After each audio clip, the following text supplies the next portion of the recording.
2학기 첫 수업. 코로나가 너무 심해져서 원래는 거꾸로 수업으로 진행될 수 있었거든. 원래 왜냐하면 너희가 학교 나오는 게 거의 대부분이었어. 그러니까 원래 계획대로 하면 너희가 3주, 딱 3주만 원격 수업을 하는 거였거든. 그러니까 그냥 거꾸로 수업. 그러니까 수업 영상은 계속 찍고 니네가 집에서 봐오되 한 영상이 더 훨씬 짧아지지. 10분 정도? 그 정도 영상을 니네가 보고 오고 학교에서 모둠 활동을 하는 게 원래 2학기 계획이었거든. 근데 이게 무슨 일이니? 코로나가 이게 어떻게 이렇게 됐니? 지금 우리나라 난리 났어. 보통 일이 아니야. 니네 조심해라 요새. 조심해야 돼. 코로나가 젊은이들에게도 굉장히 큰 영향을 준다는 게 계속 막 밝혀지고 있잖아. 후유증도 엄청 심하고 이 후유증이 언제까지 갈지도 아직 모르고 무서워. 니네도 걸리면 안 돼. 종종 2학년 애들 만나는데 막 저희는 걸려도 안 죽어요. 뭐 이런 소리 하는 애가 있더라고.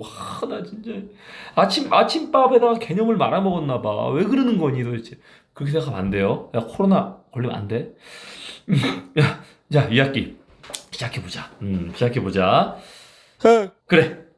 2학기는 바로 이온결합. 이온결합에 대한 거야. 이온결합, 뒤에는 공유결합, 그리고 금속결합까지. 이온결합과 공유결합은 니네가 중학교 때도 배웠고 초등학교 때도 간단하게 배웠어. 계속 같은 걸 조금씩 깊게 배우는 거거든. 그래서 아마 상당 부분을 들으면 그냥 알 거야. 그렇게 어렵지 않을 거야. 그냥 그렇구나 라고 넘어갈 수 있을 거야.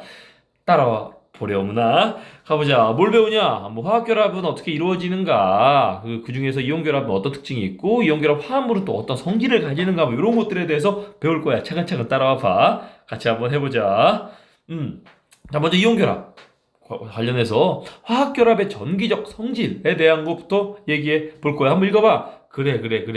그렇다. 제일 중요한 말은 뭐야? 화학결합의 형성에 관여하는 것은 무엇일까라는 거야. 우리는 이미 원자를 구성하는 물질이 양성자, 중성자, 전자 이 세 입자라는 걸 알고 있잖아. 그럼 이 중에서 화학결합, 뭐 원자가 존재하기 위한 원자 내부의 결합 이런 게 아니라 화학결합. 원자와 원자가 결합해서 분자가 되고 원자와 원자들이 결합해서 이온 결정이 되고 이런 화학 결합에 관여하는 게 과연 양성자, 중성자, 전자 중에 무엇일까? 뭐 그런 거에 대한 거지. 이미 어렴풋이 알아 너희는 다 배웠거든. 뭐야? 바로 전자다. 전자라는 걸 이미 배웠어. 물론 이 교과서의 이 부분은 너희가 자연스럽게 실험을 통해서 전자가 관여하는구나 라는 걸 깨닫게 구성되어 있지만 이미 다 답을 알고 있더라고. 전자가 관여해. 그치? 그러면 화학결합에 전자가 관여한다는 걸 실험적으로 어떻게 확인하냐에 대한 얘기야.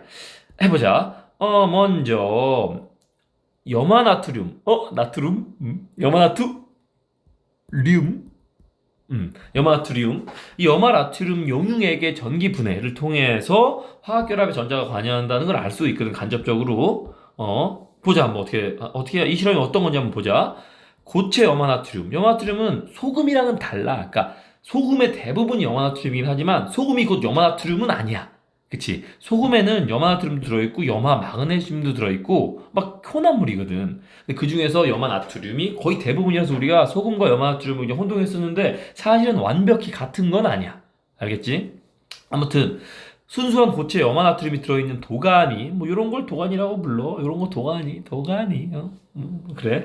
여기에 전극을 넣고 전원 장치를 연결해서 전류를 흘려줄 때 가열했다 시키면서 라는 말은 얘를 액체로 만들었다가 다시 고체로 만들고 이렇게 왔다 갔다 하면서 이 부분이 어떻게 되는지 전류가 흐르나 안 흐르나를 관찰하는 실험이야. 즉 고체 염화나트륨은 전류가 흐르나 안 흐르나, 액체 염화나트륨은 전류가 흐르나 안 흐르나, 뭐 이런 걸 확인하는 실험이지. 그래서 우리가 그냥 염화나트륨의 전기분해라고 하지 않고 염화나트륨 용융액의 전기분해라고 불러. 용융액이라는 건 액체를 얘기하는 거거든. 액체. 이 이름만 봐도 알겠지만 결국 그러니까 염화나트륨에서 전류가 흐르려면 전기분해라는 거 좀 이따 얘기해 줄게. 전류가 흐르려면 염화나트륨이 액체 상태여야 된다라는 걸 충분히 짐작할 수 있지. 오케이. 자, 넘어가봐요. 정리하면 이렇게 돼요. 염화나트륨이 녹음, 이게 뭐지? 실수. 염화나트륨이 녹으면 전구에 불이 들어와. 즉 전류가 흘러. 근데 식어서 굳으면, 즉 고체가 되면 전구에 불이 안 들어와. 염화나트륨이 녹으면, 즉 액체일 때, 용융액일 때 전류가 흐르는구나. 굳으면, 즉 고체일 때 전류가 흐르지 않는구나. 왜 그럴까? 알 수 있지. 알 수 있어. 전류가 흐른다는 건 과학적으로 뭘 의미하는 거지? 전자가 이동하는 거야? 틀린 말은 아니야. 근데 그게 무조건 같은 말이야? 전류가 흐른다는 거고 전자가 움직인다. 같은 말이야? 그렇지 않지. 전류가 흐른다는 건, 즉 전기 에너지가 발생한다는 건 전하를 띤 어떤 입자가 움직인다는 거야. 그게 보통 거의 대부분의 경우에 전자인 거지만 꼭 전자가 아니라도 전하를 가진 어떤 입자가 움직이면 그로부터 전기 에너지가 발생할 수 있거든. 그럼 이 경우에는 보면 우리가 중학교 때 배웠어요. 염화나트륨이라는 이온 결정 물질은 Na+, Cl-, Na+, Cl-, Na+, Cl-, 얘네가 이렇게 다닥다닥 붙어서 요런 다닥다닥 붙어있는 고체 결정 형태를 이루고 있는 거다. 그래서 우리가 이런 애를 이온 결정이라고 한다라는 걸 배웠었어요. 옛날에 배웠어. 근데 이 이온 결정일 때, 즉 고체일 때는 전류가 흐르지 않아. 아까 말했지. 전류가 흐르려면 전하를 가진 입자가 움직여야 된다고. 근데 얘가 이온 결정, 고체 상태일 때는 얘가 타닥타닥 붙어서 서로에게 강한 인력을 작용하고 있기 때문에 전하를 띤 입자들이 움직일 수가 없어요. 즉 전류가 흐를 수 없지. 즉 불이 들어오지 않아요. 뭐 이런 얘기야. 그런데 얘가 녹으면, 즉 액체가 되면 이렇게 각 Na+, Cl- 각 이온들이 자기 혼자 이렇게 움직일 수 있게 된다고. 움직일 수 있게 돼. 여기에 전극을 꽂고 전류를 흘려주면 얘네가 플러스 이온인 나트륨 이온이 마이너스 쪽으로 가고, 마이너스 이온인 염화 이온이 플러스 쪽으로 가면서 이온의 움직임이 생긴단 말이지. 전하된 입자의 움직임이 생겨요. 그러니까 전류가 흘러서 불이 들어와요 라는 걸 알 수 있다는 거지. 됐어. 그렇게 어렵지 않아. 어렵지 않아. 그러면 이제 뭘 하냐면, 이제 처음 배우는 거죠. 고등학교에서 구체적으로 어떤 일이 일어나는지를 이해하고 그것을 화학 반응식으로 써볼 거야. 이거 조금 어렵지. 사실 그래서 이거를 거의 2시간 동안에 학교 오면 이 실험 비슷한 거를 간단하게 하고, 사실 이 실험을 하기 좀 위험하긴 하거든. 이건 막 염화나트륨 녹는 점이 800도가 넘어서 이 실험을 니네가 할 수는 없어. 시범으로 보여주거나 해야 되는 건데 그러기에 너무 이렇게 얻는 게 별로 없어서, 아무튼 이걸 왜 2시간이나 하냐면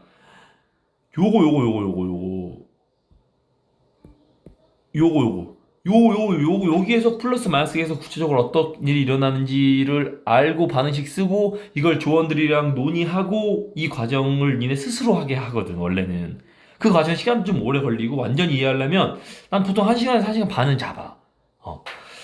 근데 이거를 지금 내가 다 설명을 해버려야 되니 너희가 혼자 고민하고 이게 어떻게 되는 거지라고 막 고민하고 고뇌하다가 이렇게 깨닫는 이 과정 없이 그냥 내가 말을 해줘 버리니까 안타깝지. 안타까워. 그래도 한번 해보자. 어쩔 수 없지 뭐. 그만큼 니네가 스스로 해야 돼. 문제도 풀고 단순히 문제만 풀지 말고 오늘 하는 걸 스스로 빈 종이에 적어봐야 돼. 계속. 알겠지? 해보자. 먼저 이게 지금 얘가 지금 뭐냐면 용융액이야. 무슨 용융액? 염화나트륨 용융액이란 말이야. 즉 녹아있는 염화나트륨이야. 오해하면 안 돼. 물에 녹아있는 염화나트륨이 아니야. 물은 한 방울도 없어. 그냥 고체 염화나트륨을 고온으로 녹여서 순수한 염화나트륨 용융액이야. 염화나트륨 액체라고 하면 애들이 자꾸 물에 녹였다고 생각하더라고. 그게 아니야. 일단 그거부터 이해해야지 시작할 수 있어. 여기에는 물이 한 방울도 없고 그저 이제 녹아서 스스로 움직일 수 있게 된 Na+ 나트륨 이온과 Cl- 염화 이온 요 두 개만 있는 상황인 거야. 요거부터 이해했어? 자, 그럼 좀 더 가보자. 이렇게 하고 전극을 꽂고 전류를 흘려주면 반응이 일어나면서 여기 전구에 불이 들어와. 전구에 불이 들어오지. 전구에 불이 들어오면서 이제 플러스극과 마이너스극에서 뭐가 생겨. 그럼 우리가 이제 뭘 할 거냐면 플러스극에서 생기는 게 뭐고 마이너스극에서 생기는 게 뭔지를 이해하면서 이 반응 전반을 이해할 거야. 알겠지? 한번 해보자. 쓸자리가 너무 없네. 그렇다는 거지. 일단 먼저 보이는 현상을 보면 플러스극에서는 자극적인 냄새가 나요. 위험하다는 얘기지. 황록색 기체가 발생해. 얘가 누구냐면 바로 Cl2, 염소 기체야. 달라? 아까는 Cl- 염화 이온이었는데 여기는 염소 기체가 생겨. 다르지? 전혀 다른 거야. 마이스에서 뭐가 되냐면 은색 물질이 액체 상태로 둥둥둥 떠 있어. 은색? 은색 느낌이 오지. 뭘 것 같아? 은색 물질. 얘는 바로 나트륨인데 고체 나트륨이에요. 아니 고체가 아니지. 고체라 그러면 안 되지. 왜냐면 이게 이 염화나트륨 용액의 온도가 나트륨의 녹는점보다 높거든. 그래서 나트륨이 만들어지는데 얘가 고체가 아니라 액체 상태로 만들어져. 중요한 건 순수한 나트륨 금속이라는 거지. 액체 상태의 금속이 만들어진단 말이야. 플러스극 마이너스극에서. 그럼 도대체 왜 이런 일이 생기는가에 대해서 해보자. 자, 해보자. 빈자리를 만들고 차근차근 한번 보자. 먼저 무슨 일이 생기냐면 요거는 전지를 표현한 거지. 전지의 요 짧은 부분이 마이너스 극이고 긴 부분이 플러스 극이야. 알지? 알지? 에휴, 아닌데요, 선생님. 건전지는 이렇게 생겼으니까 짧은 데가 플러스고 긴 데가 아니야. 그런 거 아니야. 초딩도 아니고 아니야. 그런 거 아니야. 짧은 게 마이너스고 긴 게 플러스야. 알겠지? 큰일 나요. 음? 그런 건데, 전류는 어디서 흐르지? 얘들아? 전류는 플러스 극에서 마이너스 극으로 흘리지. 그럼 전자는 어디로 흘러? 전자는 마이너스 극에서 플러스 극으로 흐르는 거 알고 있지? 뭐지 도대체 그럼? 전류랑 전자랑 서로 막 교체하면서 따로 흐르는 건가? 아니야! 그런 거 아니야. 그럼 뭐야? 전류라는 건 말이야. 전류라는 건 어때? 실제로 없는 거지. 전류 같은 건 없어. 전류는 그냥 가상의 개념이야. 전자기학, 이 전기학을 정립하기 위해서 사람들이 만들었던 가상의 개념. 아주 옛날부터, 그러니까 전자가 정확히 뭔지 알기 전부터, 전자의 존재를 알기 전부터 전기 에너지는 계속 사용해 왔어. 그러니까 전기 에너지가 뭔지는 모른 채로 써왔다고. 그렇기 때문에 학문으로서 정립은 해야 되고 써야 되니까 우리가 합의된 무언가가 있어야 되는데 실체는 몰라. 근데 이렇게 하면 에너지가 나온다는 건 알아. 그래서 우리가 전류라는 개념을 만든 거야. 뭔지도 모른 채로. 근데 나중에 알고 봤더니 전류라는 개념은 뭐였어? 없었던 거지. 실제로 전기 에너지가 만들어지는 근원은 뭐였냐면 바로 요 전자가 마이너스극에서 플러스극으로 흐르기 때문에 만들어진 게 전기 에너지였던 거야. 이런 건 없다는 거지, 전류라는 건. 그치? 우리가 집중해야 될 건 바로 전자의 흐름이야. 그럼 요렇게 해놓으면 이쪽이 마이너스 이쪽이 플러스 1을 했으니까 전자 이렇게 쓸게. 전자가 영어로 일렉트론이라고 하거든. 그래서 이렇게 써 보통 스몰 e로 써서 얘가 요렇게 간단 말이지. 그렇지. 마이너스 극에서 이런 것도 있지. 잠깐만. 이런 것도 있지. 요번에 내가 새로 바꿨지. 전자가 이 마이너스극에서 나와서 플러스극으로 들어간단 말이지. 전자는 마이너스에서 플러스극으로 이동하니까. 그치? 그래서 전자가 또 여기로 이렇게 들어온단 말이야. 이렇게 전자의 흐름이 생겨야 전류가 흐른다. 전기 에너지가 생긴다라고 말할 수 있는 거거든. 그럼 이제 보자. 전자가 이쪽으로 들어가서 이렇게 가.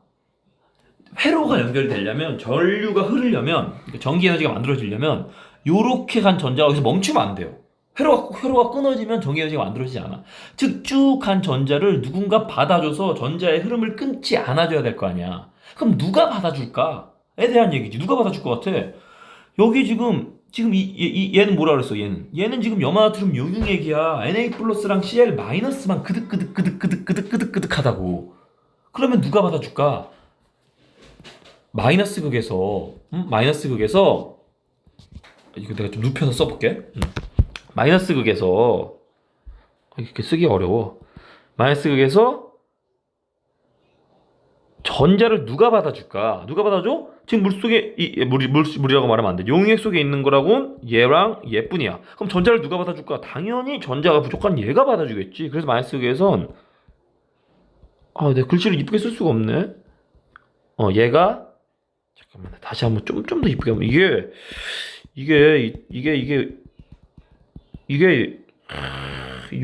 요 타블렛의 문제가 아니라 요 PPT의 문제 때문에 손을 대는 순간 이게 글씨가 써지더라고. 그래서 도대체 내가 글씨를 이쁘게 쓸 방법이 없네. 어떻게 하지 이걸? 잠깐만. 잠깐만. 오케이. 임시 방편을 찾았어. 요거 우리 딸 건데 요거를 여기다 대고 쓰니까 나쁘지 않네. 그다음 한번 해보자. 자, 마이너스 극에선 뭐야? 에휴, 전자를 받아줘. 누가 받아줘? 나트륨 이온이 받아줘요. 그래서 나트륨 이온이 뭐가 돼? 나트륨 금속이 된단 말이지. 그게 바로 무슨 일이 어떻게 일어나? 여기에서 일어나요. 그러다 보니까 이 마이너스 극 근처에는 나트륨 이온이 전자를 받아서 나트륨 금속으로 바뀌면서 여기 막 그 근처에 막 생겨나게 된단 말이야. 그래서 마이너스 극에서 섞여서 은색 물질이 액체 상태로 떠 있게 되는 거란 말이지. 알겠지? 그러면 여기서 전자가 일로 이동하면서 나트륨 이온한테 전자를 주니까 여기 전자가 계속 부족한 상태가 될 거 아니야?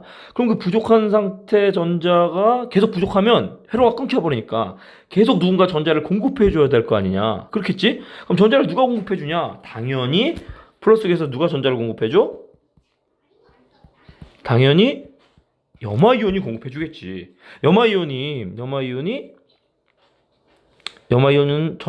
루이스 전자 함식으로 쓰면 이렇게 전자 8개인 상태이자 전자 8개인 상태.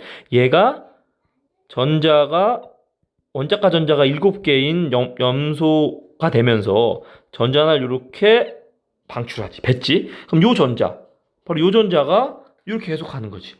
근데 이렇게 돼버리면 염화이온이 너무 불안하잖아. 그래서 요 바로 옆에서 똑같은 일이 또 일어날 거 아니야? 그렇겠지? 그러면서 얘가 이렇게 똑같은 일이 또 일어날 거란 말이지. 이렇게 일어나면 이렇게 만들어진 두 염화이온이 이렇게 공유결합을 바로 해서 얘가 뭐가 돼? Cl2 염소 기체가 된다는 거지. 바로 그게 더 안정하니까. 그래서 이 플러스 극 쪽에서는 염화이온이 계속 만들어진다는 말이야. 그렇게 된다는 거지. 이거 이해하겠니? 그래서 마이너스 극에선 나트륨 금속이 액체 상태로 만들어지고 플러스 극에선 염화이온이 만들어진다 라는 그런 이야기야. 이게 참 중요해요. 참 중요한 거야 진짜. 이제 화학 반식 전체적으로 쓰는 방법은 좀 설명 좀 더 해야 되는데 사실 좀 너무 더 해야 되는데 지금 더 할 시간이 없고 학교 오면 해줄게. 학교 오면 문제를 풀면서 이 반식 다시 한번 써주고 이 두 반식을 합쳐서 완결된 반응식 쓰는 법도 알려줄게. 이건 지금 반쪽 반응식이거든. 각 극에서만 일어나는 걸 쓰는 반쪽 반응식이야. 실제 반응식이 아니라고. 실제는 이 두 개를 합치는 게 실제 반응이지. 그래서 이 반쪽 반응식을 합치는 방법도 학교 오면 알려줄게. 학교 와서 해야지. 됐어. 오케이. 얼마나 했어? 오케이. 방금 방금 전기분해. 염화나트륨 용액의 전기분해에 의해서 뭘 할 수 있냐면 내가 전자를 흘려주었더니 NaCl이라는 이온 결합이 깨졌지. 즉 내가 흘려준 전자에 의해서 깨졌다. 그래서 NaCl이라는 결합은 전자가 관여함으로써 만들어진 결합이다 라는 걸 알 수 있다는 거지. 이거 좀 말이 좀 이상하게 들릴 수도 있을 거야. 왜냐면 그럼 전자를 쐈을 때 부서져서 전자에 의해서 만들어진 결합이라고 한다면 내가 뭐 딴 거 더 강력한 무언가를 쏴서 그게 부서지면 그거에 의해서 만들어졌다고 얘기할 거야? 약간 논리적인 비약 같잖아. 없지 않아 그런 부분이 있지만 이거를 좀 과학적으로 이런 식으로 유추하게 된 논리 과정을 보면 입자를 구성하는 양성자, 전자, 중성자 중에 양성자를 엄청난 속도로 쏘면 어떻게 되냐면 얘가 핵융합이 일어나거나 부서져 버려. 아예 다른 원자가 돼버린다고. 중성자도 똑같아. 근데 전자는 아무리 세게 쏴도 원자 자체가 변하진 않고 결합이 끊어지거든. 그래서 결합에 관여하는 건 전자구나 라는 사고방식인 거야. 그러니까 비약이거나 완전히 잘못된 사고방식이 아니란 말이지. 화학 결합이 깨지는 건 전자를 쐈을 때니까. 그런 걸 알 수 있다는 거지. 됐어. 좀만 더 가보자. 오늘은 조금만 더 가보자. 화학 결합의 전기적 성질을 계속 가면 이거는 좀 어떻게 보면 생뚱맞은 얘기로 들릴 수도 있겠지만 이제 전자의 이동에 의한 이온 결합은 전자에 의해서 만들어진 결합이다라는 건 앞 얘기로 끝. 이제 다른 얘기라고 생각해 그냥. 라부아지라는 분이 계셔요. 화학의 아버지라고 불리기도 하는 분인데 옛날 분이야. 1700년대 분. 돌턴 때 그때 분이야. 돌턴보다 좀 앞에 분이실걸? 요때는 아직 원자라는 개념 당연히 없었고 돌턴이 말하는 원자라는 개념도 원자설일 뿐이었어. 돌턴이 원자라고 말하고도 계속 물질이 원자라는 게 밝혀지지 않다가 아인슈타인 때 와서 1900년대 초반에 원자가 밝혀진 거야. 그러니까 이때는 1700년대 거의 원자라는 게 제대로 밝혀지기 한 200년 전이지. 근데 그때 라부아지에는 그전까지 사람들의 머릿속은 그 기원전 500년에 말했던 아리스토텔레스 아저씨가 말했던 사원 소설 이 인류의 머릿속을 지배할 때였거든. 결국 모든 물질은 따뜻함, 차가움, 불, 물, 뭐 이렇게 생각하고 있을 때였어. 그래서 물이라는 건 하나의 원소라고 생각할 때였어. 라부아지에 아실 때는. 그러니까 물은 우리 지금 물이야. H2O 그 물이 수소, 산소에 결합해서 만들어진 화합물이라는 거 알지만 그때는 물이라는 게 그냥 단일 어떤 원소, 더 이상 쪼갤 수 없는 무언가라고 생각할 때였거든. 그때 라부아지에 아저씨가 물을 분해해버린 거지. 엄청난 일을 하신 거야. 거의 한 2000년 넘게 물이라는 단일 원소, 그러니까 물이라는 단일 원소가 물질, 모든 생명을 만드는, 모든 물질을 만드는 근원이라고 믿고 있던 인류에게 아닌데? 물 내가 분해했는데? 이렇게 해서 보여주신 거라고. 2000년 동안 믿어왔던 걸. 대단한 일이지. 대단한 일이야. 그래서 우리가 이걸 한번 짚고 넘어갈 필요가 있다는 거지. 이 사고 방식을. 이 사고 방식을 보자. 뜨겁게 달군 주철관. 철관이야, 철관. 이 뜨거운 철관에 그냥 물을 흘리잖아? 그러면 철이 산소랑 결합해요. 그러면서 이 물에 있는 산소가 철을 산화시켜. 그러면서 얘가 수소만 남게 되는 거지. 수소만 남게 되는 건데, 여기 이제 모든 물을 싹 다 산소를 띌 수는 없으니까, 뭐 물 분자를 100개 던져주면, 그 중에 한 50개 정도는 산소가 떨어지고 수소만 남고, 50개 정도는 물 그 상태로 있을 거 아니야? 그런 애가 여기 통과해. 통과하면서 냉각수를 지나요. 냉각수를 지나면서, 이제 미처 산화되지 않은 물, 여기에는 지금 얘 두 종류가 있을 거야. 미처 산화되지 않은 물들은 액체 상태를 보내서 여기에 이렇게 쌓이게 되고, 수소만 이렇게 해서 여기에 모이게 된단 말이야. 수소는 무극성 물질이라서 물에 잘 안 녹아. 그래서 이렇게 수상치환 기억나? 중학교 때 배웠던 거. 수상치환으로 모으면 수소를 모을 수가 있거든. 이렇게 물을 분해해 버리신 거지. 수소를 모으신 거야, 최초로. 인류 최초로. 엄청난 분이지. 대단해. 그래서 이런 사고 과정. 이런 사고 과정을 이해할 필요가 있어서 이걸 넣어 본 거야. 과학자들처럼 사고하는 방식을 우린 지금 배워야 되는 시기니까. 알겠지? 이거 한번 잘 보고 다시 한번 봐봐. 이거 정말 역사적으로 너무 충격적인 실험이었지. 오케이. 오늘 그만해야겠다. 그만해야겠다. 오케이. 이거 내일 하자. 고생했어. 코로나 때문에 마음이 아주 싱숭생숭 하지만 힘내자. 힘내야지. 어떡하겠냐. 힘내야지. 열심히 공부해보자. 열심히. 파이팅. 파이팅. 오케이. 안녕. 안녕.